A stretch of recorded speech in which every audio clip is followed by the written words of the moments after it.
ছবির মতো সুন্দর বাংলাদেশের একমাত্র প্রবাল দ্বীপ সেন্ট মার্টিন। এই দ্বীপটি বঙ্গোপসাগরের উত্তর পূর্বাংশে অবস্থিত। একসময় প্রচুর পরিমাণে নারকেল পাওয়া যেত বলে স্থানীয়রা এ দ্বীপের নাম দিয়েছিল নারকেল জিঞ্জিরা।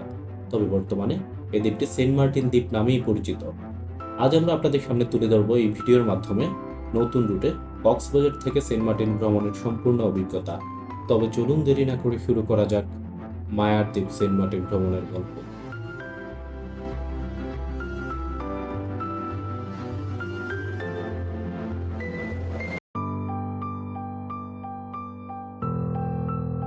আমাদের এবারের সেন্ট মার্টিন যাত্রা শুরু হতে যাচ্ছে ঢাকার সায়দাবাদ থেকে। এই যাত্রায় আমরা যাচ্ছি মার্সা পরিবহনের একটি নন এসি বাসে করে, যার ভাড়া ছিল জনপ্রতি ১,০০০ টাকা করে। এটি আমাদেরকে সরাসরি ঢাকা থেকে কক্সবাজার পর্যন্ত পৌঁছে দিবে। তারপর কক্সবাজার থেকে আমরা শিপে করে চলে যাব সেন্ট মার্টিন দ্বীপের উদ্দেশ্যে।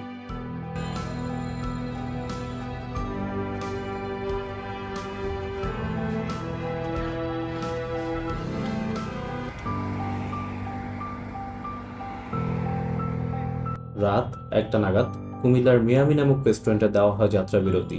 নির্ধারিত ২০ মিনিট সময় আমরা রাতের খাবার শেষ করে আবার রওনা দিই কক্সবাজারের উদ্দেশ্যে।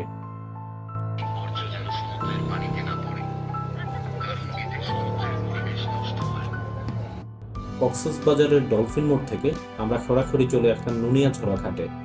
ঘাট থেকে টিকিট এবং ট্রাভেল পাস চেক করে আমরা উঠে পড়লাম আমাদের ১২ আউলিয়া জাহাজে।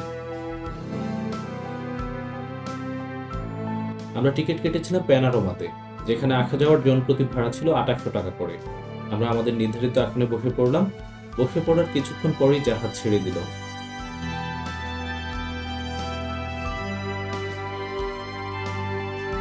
জাহাজ ছেড়ে দেওয়ার পর বঙ্গোপসাগরের বিশাল নীল রাশি মুগ্ধ করবে যে কাউকে। প্রায় ৬ ঘন্টা অতিক্রম করার পর আমরা চলে আসলাম স্বপ্নের দ্বীপ সেন্ট মার্টিনে। শিপ থেকে নামার পর প্রথম দেখাতেই সেন্ট মার্টিনের দৃশ্য দেখে মুগ্ধ হয়ে গেল। আমরা যেহেতু আগে থেকে কোনো রিসোর্ট বুকিং দিইনি, সেহেতু আমাদের এখন রিসোর্ট খোঁজার পালা। এখানে আসার পরে আপনি দেখতে পাবেন প্লাস্টিক স্টোর।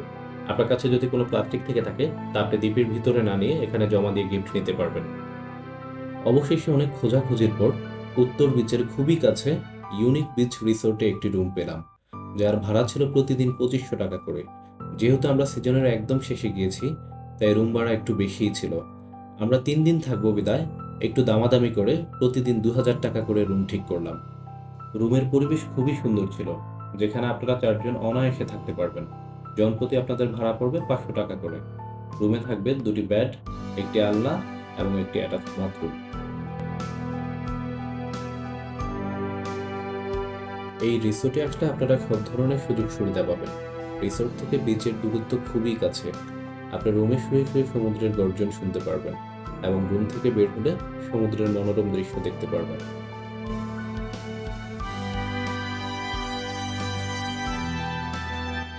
রিসোর্ট থেকে বিচ খুবই কাছে হওয়াতে আমরা ওই দিন বিকেলেই বের হয়ে যাই সমুদ্র দেখার উদ্দেশ্যে।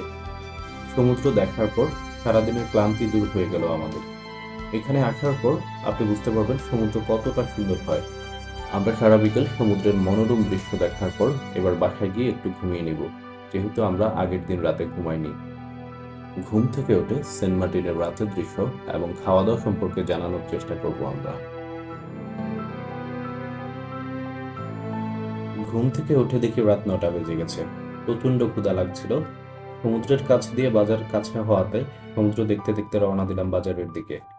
রাতের সমুদ্র কতটা সুন্দর হয় আপনি যখন সমুদ্র দেখবেন কেবল তখনই বুঝবেন। যাই হোক, হাঁটতে হাঁটতে চলে আসলাম বাজারে। আমরা এখন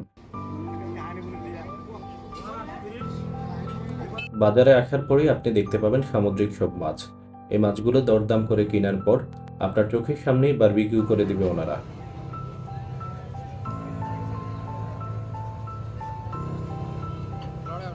রাতের খাবার নিয়ে চলে আসলাম আমরা রিসোর্টে।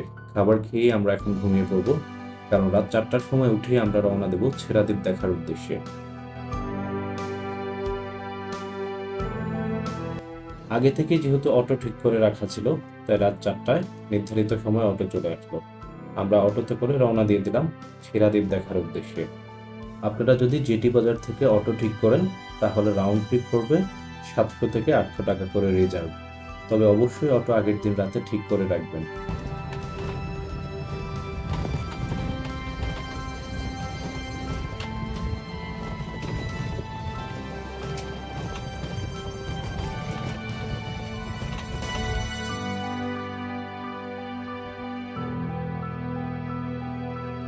অটো থেকে নামার পর দেখলাম আমাদের মতো আরো অনেকেই চলে আসছে ছেড়াদ্বীপ দেখতে।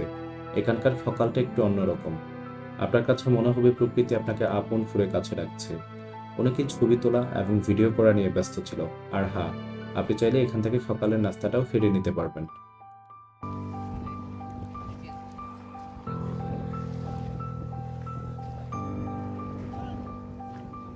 একটু সামনে আগানোর পর দেখলাম কোস্টগার্ডরা দাঁড়িয়ে আছে। এত সকাল সকাল যেতে দিচ্ছিল না, তবে কিছুক্ষণ অপেক্ষা করার পর সবাইকে প্রবেশের অনুমতি দিল। বিচে প্রবেশের পর প্রকৃতি দেখে মনে হচ্ছিল সকাল যে এতটা সুন্দর হয় এখানে না আসলে বুঝতেই পারতাম না।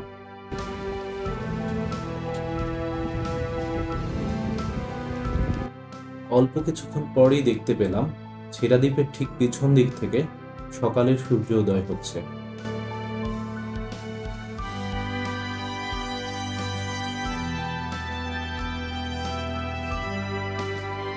তার একটু সামনে আগালেই আপনারা দেখবেন সিনবাদ রিসোর্ট। এই রিসোর্টের ভিতরের পরিবেশটা খুবই সুন্দর। রিসোর্টের ভিতরে রেস্টুরেন্ট আছে, চাইলে এখান থেকে খাবার খেতে পারবেন, তবে দাম একটু বেশি নেবে।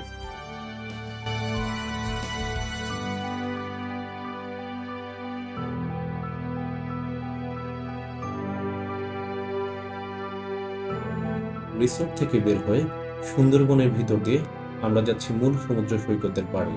আমরা মূলত এসেছিলাম ছেড়াদ্বীপ দেখতে, কিন্তু কোস্টগার্ডরা সিকিউরিটি জনিত কারণে আমাদেরকে যেতে দিবে না। যেহেতু আমরা ছেড়াদ্বীপ যেতে পারবো না, তাই আমরা এখানে একটু সময় পার করে চলে যেতে হবে।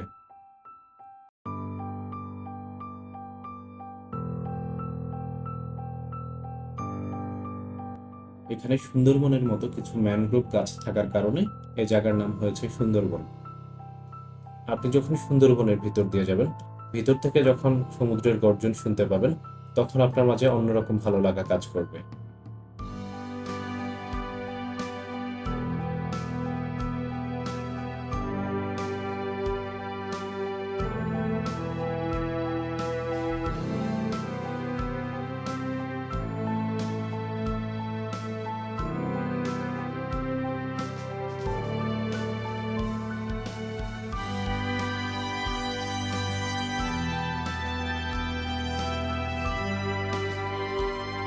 সাগরের পাড়ে এসে দাঁড়ানোর পর আপনি যখন দেখবেন সাগরের নীল বিশাল ঢেউ প্রবালের উপর আছড়ে পড়ছে, তখন আপনি মুগ্ধ হয়ে যাবেন।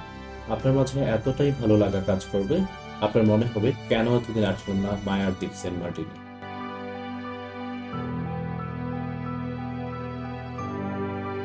আপনি এখানে দাঁড়িয়ে সম্পূর্ণ এই দ্বীপটি দেখতে পাবেন এখান থেকে, এবং দূরের ছেড়া দ্বীপ এবং নিজুম দ্বীপও দেখা যায় এখান থেকে। মূলত এটিই হচ্ছে সেন্ট মার্টিনের শেষ জায়গা। এরপর আপনি আর যেতে পারবেন না। যদিও যেতে চান, ওই দূরের দ্বীপগুলাতেই শুধু যেতে পারবেন।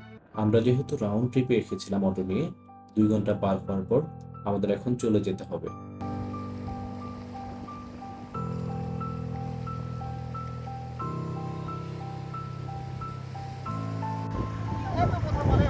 ছেড়া দ্বীপ দেখতে আসতে চাইলে আপনি বাইক নিয়েও আসতে পারেন, তবে বাইক চালানোর সময় একটু সাবধানে চালাবেন। বালি থাকার কারণে যে কোনো সময় অ্যাক্সিডেন্ট হতে পারে। আমরা এখন অটোতে করে ফিরে যাচ্ছি আমাদের রিসোর্টে।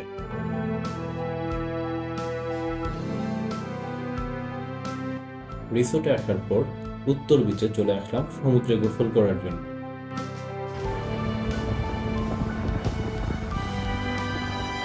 আপনি সমুদ্রে গোসল না করলে বুঝতে পারবেন না সমুদ্রে গোসল করার আসল অনুভূতি। সমুদ্রের বড় বড় ঢেউ এবং মানুষের আনন্দ উল্লাস দেখে আপনার মনেও এক ধরনের ভালো লাগা সৃষ্টি হবে।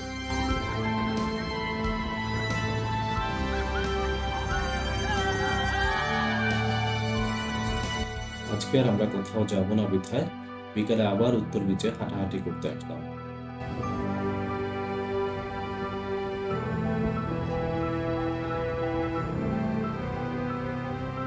হাঁটাহাঁটি শেষ করে কিছুক্ষণ ঘুরিয়ে উড়ালাম।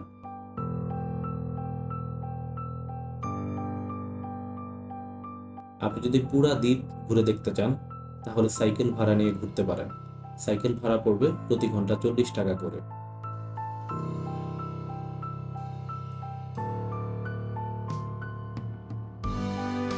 আজকে যেহেতু আমাদের সেই দিন, তাই ভোর না হতে আমরা বের হয়ে গেলাম। আমাদের আজকের গন্তব্য উত্তর বিচ থেকে গলাচিপা হয়ে 0 পয়েন্ট পর্যন্ত। তাই দেখা যাক হেঁটে হেঁটে আমরা আমাদের গন্তব্যে পৌঁছাতে পারি কিনা। হাঁটতে হাঁটতে দেখলাম সকালে সূর্য উঠে গেল পূর্ব আকাশে। হাঁটার পথে অনেক পাথর দেখতে পেলাম। সেই পাথরগুলোকে অতিক্রম করে আমরা আবার হাঁটা শুরু করলাম গন্তব্যের দিকে। একটু পরে আমরা দেখতে পেলাম একটি ওয়াচ টাওয়ার। উঠে পড়লাম সেই ওয়াচ টাওয়ারে। ওয়াচ টাওয়ার থেকে আমরা পুরা সমুদ্র সৈকতকে পাখির চোখে দেখলাম। হঠাৎ করে চোখে পড়লো জেলেরা নৌকা নিয়ে মাছ ধরতেছে। তা মাছ ধরা দেখতে নিচে নেমে গেলাম।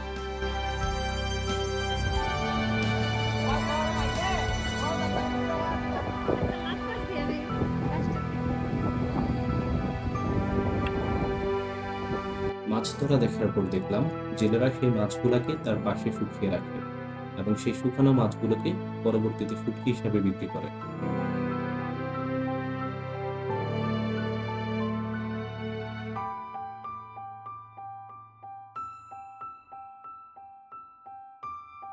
একটু সামনে আগাতেই দেখলাম একটি জেলিফিশ। জেলিফিশটা দেখতে অনেক সুন্দর লাগছিল। জেলিফিশ থেকে সবাই সাবধানে থাকবেন, কারণ এটা খুবই বিষাক্ত। জেলিফিশ দেখার পর সমুদ্র পার হয়ে প্রায় 20 মিনিট হাঁটার পর আমরা দেখলাম দুটি নারকেল বাগান। যা দেখে আমরা মুগ্ধ হয়ে গেলাম।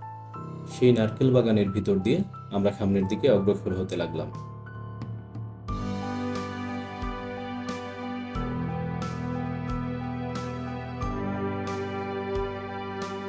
হাঁটতে হাঁটতে আমরা চলে আসলাম গলাচিপায়। এখানে আসার পর দেখতে পাবেন সমুদ্রের পাড় ঘেঁষে অনেক সুন্দর সুন্দর রিসোর্ট।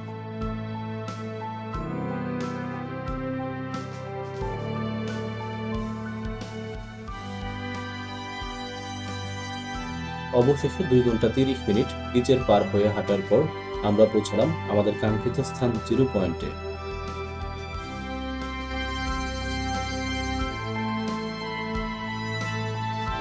গন্তব্য শেষে আমরা আমাদের রিসোর্টের উদ্দেশ্যে রওনা হলাম। আমাদের জাহাজ 12 আলোয় ছাড়বে বিকেল 3টায়। তাই আমরা আমাদের রিসোর্টে গিয়ে আমাদের সবকিছু নিয়ে বের হয়ে গেলাম।